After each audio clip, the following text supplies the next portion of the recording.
our live special coverage of the Democratic National Convention 2020, night two, offering our takes. I'm joined today by the executive director of the Los Angeles County Democratic Party and my very good friend, Drexel Hurd. Welcome, Drexel. Hi, Alex. Thanks for having me. Hello, everybody. And Thank Alex, congratulations on this new venture. You have been killing it. I'm so excited for you, and I know that the HAPS team could not have found a better person to help launch what they have been doing over these past few weeks. So, congratulations to you. Oh, well, thank you. And I'm sure that Pablo and the HAPS team that are watching this right now offer their thanks as well. So, appreciate that. You are watching on HAPS News, and we are offering you our reactions on the Democratic National Convention, night two. We are now officially halfway through the Democratic National Convention, and tonight was another star-studded night. Joe Biden has, of course, officially accepted the Democratic Party's nomination for President of the United States. And tonight was interesting because, Drexel, you know that you've seen many conventions in your life. And this is a very unconventional convention because it's all virtual. So this normal procedural roll call that happened tonight, where all the states offer up their delegates to the respective candidates from the Democratic primary who won in those states. It was done virtually, and I thought that it was very interesting, and I was wondering on your take about this. Going through the different states, we had a few notable people. Fred Gutenberg, who from Florida offered up his delegates, and he is, of course, the father of slain student at Parkland, who, sorry, I believe it was Sandy Hook, and so that was a really moving choice. We had Matthew Shepard's parents in Wyoming, talking about LGBTQ rights, and it seemed like a real opportunity to reflect the diversity in the Democratic Party and to really go over the entire spectrum. What did you think of the roll call, and did you think it was effective? A lot of people were saying it was the emotional part of the night for them. Well, I think you hit the nail on the head. It did embody the diversity of our party. And I actually enjoyed it. I texted a few friends through that roll call and said, I actually kind of like this. As you know, normally they are shouting in a convention hall and trying to make their voice heard for their state. In this case, we got not only a chance to hear them clearly, speak clearly, not only about their votes for Senator Sanders, but their enthusiasm for Joe Biden, but we also got to see their states. We also got to see parts of their states and parts of the country that many people may or may not get to see. I think, in South Carolina, we saw Jamie Harrison, who's running against Lindsey Graham. So we've got to make sure that he wins his Senate seat.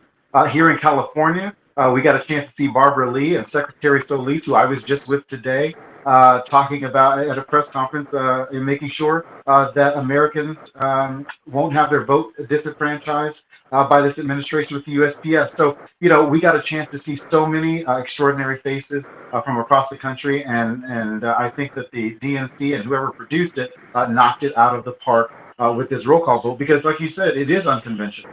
And, like I said, love to hear it loud and clear.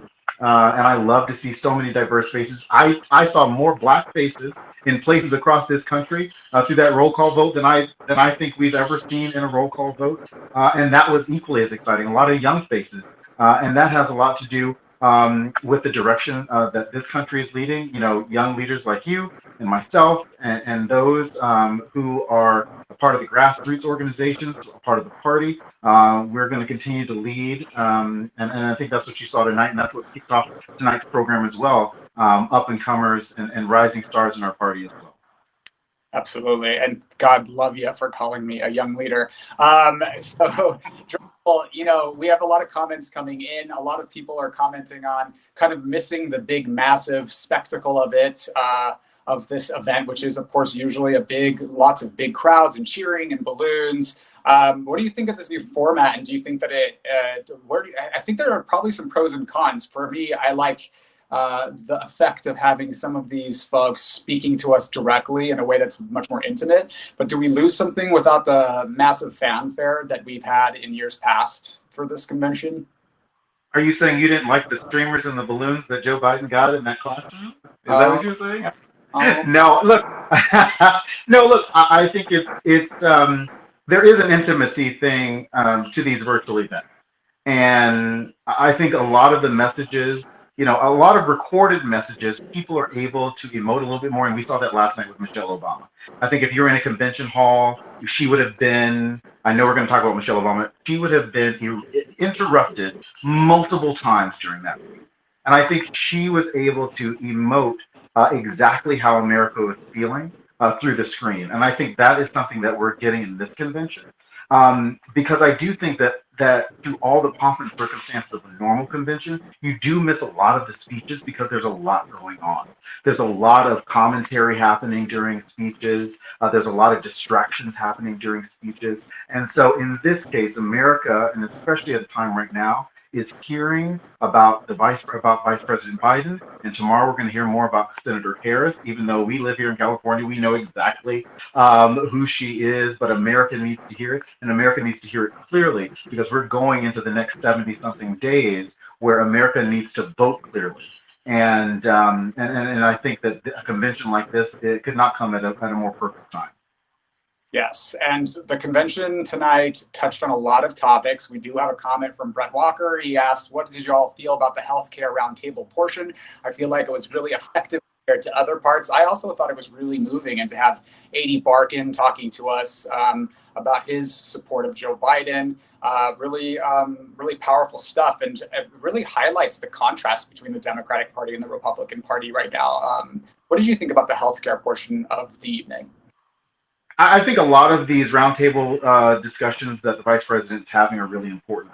Tonight, I know they touched on the effects that COVID-19 has had on our nation last night, but it's a continued conversation that we are going to have to continue to have. I know a lot of my friends support Medicare for all, and I think that this particular pandemic has shifted a lot of minds away from a traditional employer-based healthcare because you can't have healthcare if you don't have a job in that case. And in this case, we're starting to have those hard conversations to make sure that every American has the health care they need. And that's starting with the vice president who's able, a Vice President Biden and a president who's able to listen and respond accordingly and not leave people out. And so I think that that is what you saw and what you're going to what you saw tonight is what you're going to continue to see in a Biden-Harris administration. Absolutely. And with that, we had some great big names tonight who spoke. We heard from some Democratic notables, like, of course, former President Bill Clinton, who gave, I guess you would call it the night's keynote address. But because the format is just 2 hours now, instead of like 10 hours of live coverage, the way that the conventions are usually formatted, it's a lot shorter. And there was some criticism that AOC, who did speak tonight, was only allotted a minute or two. But I think that that was due in large part to the format of the way this convention is set up this year. We heard from AOC. She gave a 2-minute speech. Now, there's some criticism already happening online, and I'd love to pick your brain about this, Drexel, about AOC. She's getting a lot of criticism because it appeared in her speech that she was seconding the nomination for Bernie Sanders and not Joe Biden. But that's, I guess, is not an accurate representation of what happened because she was doing a procedural, she was taking a procedural moment in the lineup and was asked to do that and to second the nomination. This is just a procedural part of the nominating process. So did you think that this backlash is a little bit overblown? And what did you think of AOC's speech? Because I think she is probably one of the future leaders of the Democratic Party. Look, there's a lot of noise, and I think that AOC did exactly what she was asked to do. It was a formality in the lineup, in the roll call. I had friends text me asking me what the roll call was. So there's a lot of people who may or may not understand the roll call procedure in a normal convention. There's still business that has to be conducted by delegates in the DNC. In this case, if there are two names on the ballot, somebody has to nominate a candidate, and someone has to second it. That is procedure not only at the DNC, but in any legislative body or any body where nominations have to be seconded. So in this case, Bob King from the United Auto Workers nominated Senator Sanders, and AOC brought up the rear with the second, and that's exactly what she was supposed to do. But at the end of the day, like I said, there were so many other names of young leaders across the country. Here in California, we had Robert Garcia, our Long Beach mayor, just here in Los Angeles County, a part of that keynote speech at the beginning. We also saw Connor Lamb, who we remember from the 2018 election, as well as my parents are from Birmingham. So we got a chance to see Randall Wolfen, who's the first progressive and the youngest black mayor in Birmingham. So AOC is not just the only young Democrat in America who's doing great work. And we're starting to see that, like I said, all across the nation. And that's what we saw in that keynote as well. Yes, absolutely. We also heard tonight from former Secretary of State John Kerry, and the 2004 Democratic nominee for President of the United States. He gave a very forceful speech tonight. A couple of notable quotes. When this president goes overseas, it isn't a mission, it's a blue whale. Discussed the Russian bounty on American troops and how the president has failed to do anything or take action about it. And he did say this is a fight for the security of the country and indeed the world. Did you appreciate hearing from John Kerry, or did you feel like maybe this is the old guard and maybe it's time to make way for some newer, more progressive voices? Well, look, I think that anytime that we're talking about national security, you certainly want to have folks who understand um, what foreign policy means around the world, what America's stance means around the world, and of course, what our national security, what is at stake in our national security. This president is certainly a national security risk. We've known that since day one. We knew that before day one, and so John Kerry kind of started the night of national security. People from national security, all parts of our government, including former Secretary of State Colin Powell, former Joint Chiefs of Staff Colin Powell, and so many other national security personnel who have been a part of administrations. And so I think it's very important to remember that Joe Biden was chosen as Barack Obama's running mate because of his foreign policy experience. So this is no surprise that somebody like John Kerry would come in, especially a former presidential nominee and a former senator, a former friend of Joe Biden, a former Secretary of State, who would come in to talk plainly about what is at stake in terms of our nation's foreign policy. Yes, and we do have a comment from Brett Walker. Kerry and Powell speaking certainly provided a stark contrast to Trump's ... whatever he does, and I agree. And I'll note that there seems to be, Drexel, and I think you might agree, that there has been a noted theme over the last 2 days of this convention of bringing together people from all ends of the political spectrum. Last night we had Bernie Sanders. We also had a section of former Republican elected officials last night. Tonight we had military leaders talking about the danger that Trump poses to national security. One of them said that Trump has had a love affair with dictators in China and Russia. And then, of course, as Brett and yourself have pointed out, Colin Powell, a noted Republican who served under the George W. Bush administration, spoke out on behalf of Joe Biden tonight. John McCain had a posthumous shout out, and what I thought was one of the more moving moments. We know that the McCain family plans to support Joe Biden. So it seems like, oh, and also I'll just add a clip of John McCain giving the thumbs down to Obamacare repeal vote. And of course, he was the deciding vote that stops the Obamacare repeal before he passed away in 2017. So there's a running theme of bringing Republicans and Democrats together to rise above tribalism and to face the real existential threats to the country. And the Biden campaign is really seeking to paint Donald Trump as that existential threat. So what do you think about this? Do you think that this is a wise strategy? Should this be an event that's meant to rile up the base more? Or do you think that this is an appropriate strategy from the Biden campaign? I think it's a combination. I think you can appreciate both, right? Like, I'm military dependent. My dad was a Marine for 33 years, and we moved all across the country and we moved all around the world. And so I know how important having so many diverse voices speak about this country can really resonate with voters. And yes, the base of our party is very important. but the base can only take you so far. If you look at Donald Trump's base, you're only capped at about 40%, maybe even that. And so, you got to be able to reach other parts of our nation. Yes, our nation is moving in a more progressive way, but we got to make sure that we're able to tap in to people who truly understand that healthcare is a right, that truly understand that Black Lives Matter, that truly understand that Black trans lives matter, and LGBT rights matter, and women's rights matter. But the only way that we're able to do that is to bring people to the table and make sure that they understand why we have set that table up in the first place for them. And so I think having those diverse Republican voices. I have a lot of Republican friends. I'm from North Carolina. A lot of my friends are from the South, and so those are the things that people want to hear. They don't want to hear the same condescending tones from parts of our party who may think that just because that you have a difference of opinion that you're wrong. In this case, we want to make sure that everybody's voice is heard, and we want to make sure they understand why our policies are the best for the country. And I think that that's what we're going to continue to hear tomorrow night, and then of course on Thursday night with Joe Biden. Absolutely. And look, I think progressive policies are actually very popular policies when looked at Right. Party affiliation from which the policies were born. These policies are very popular across all ranges of the political spectrum. Fortunately, we're in a very tribalistic time where we view our political adversaries as enemies rather than people that are on the opposing ends of a political disagreement.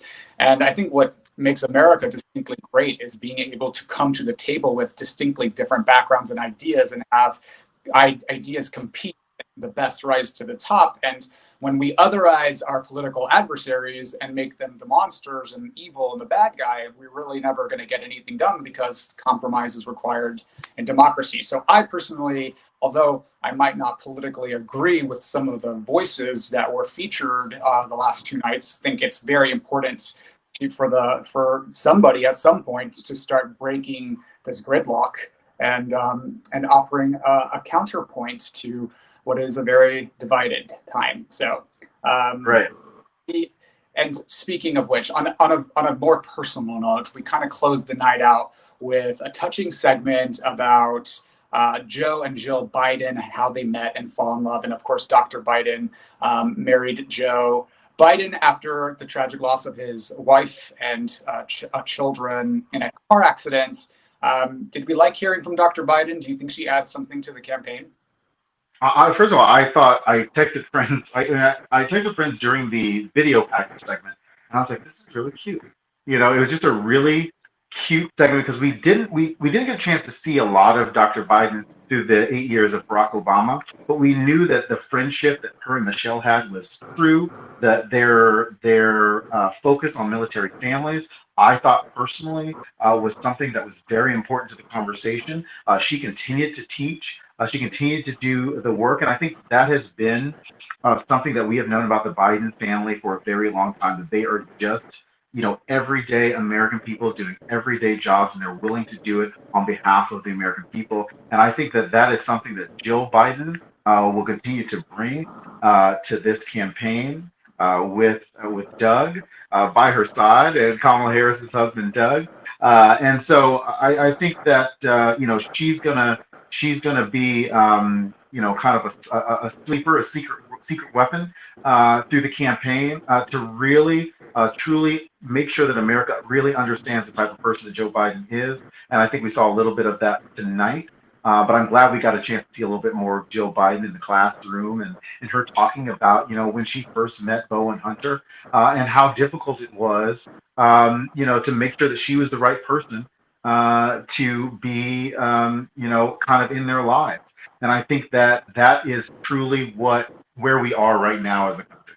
We need a president, and you saw last night what Michelle Obama said. We need a president who is right for our lives right now. That's not Donald Trump. And Jill Biden really encapsulated the fact that family is important, and that family always means unity. And that is what we're going to get with Joe Biden over the next few couple of months, and of course the next 8 years. We do have a comment. I thought the story about Joe getting back to work after Bo's funeral really helped underscore the type of person he is. I think that's an excellent observation, and I think that's part of the reason why Joe Biden isn't Dr. Joe Biden is an asset. So, Right, and you heard that from Michelle Obama last, or somebody said it last night, where she said Joe Biden has lived a life that a lot of us have lived, and that is true. Losing a parent, I lost my mom a decade ago. I know what it means to lose a loved one, and then you got folks all over the country who are experiencing the same thing right now through this pandemic. And so I think that is exactly what the message is going to be, is that while we are going through this, that we're going to get through it, and that Joe Biden understands and empathizes, and that's a message that we heard a lot last night. That's a message that we heard a lot today with Sally Yates at the top of the program as well, and that's something that we're going to get over the next 77 days as well. Absolutely. And with that, we are halfway through the Democratic National Convention. Last night was the night one. I want to briefly discuss Michelle Obama, your thoughts on her, what I thought was a very historic speech, and also really unusual for lots of different reasons, because for people who have sat through conventions and this political process for many years, we know that there's a certain decorum, a certain style, a certain timbre and tenor that is exercised throughout these events. And for the former First Lady to offer such a stunning and damning indictment of the sitting U.S. president, to openly criticize his character and impugn his integrity, to say that he is not the right choice for that he's in over his head, and of course that sort of zinger of "it is what it is," which is playing on a direct Trump vote, his response to virus deaths. What did you think of Michelle Obama's speech, and was it as historic and electric as I thought it was? Listen, I agree with you. I definitely got emotional during Michelle Obama's speech, because it reminded us of how good she actually is at really connecting with the American people, and how good she was for 8 years. And so, I think that she hit what we saw in 2016 during the campaign was just a slight step up. I mean, it was slight. I mean, tonight, yesterday's speech was just a slight step up from what we saw, because she did hit Donald Trump a lot in the campaign. Her "when we go low, when they go low, we go high" moment was a defining moment, not only in the 2016 campaign, but has resonated through the rest of these last 3 years. And so I think that Michelle Obama continues to be an effective communicator, like Barack Obama is. They make the ultimate team in terms of the ultimate communication team. And so I loved it. I thought she hit some really great points when she talked about the fact that being a president reveals who you are, but electing a president reveals who we are as Americans.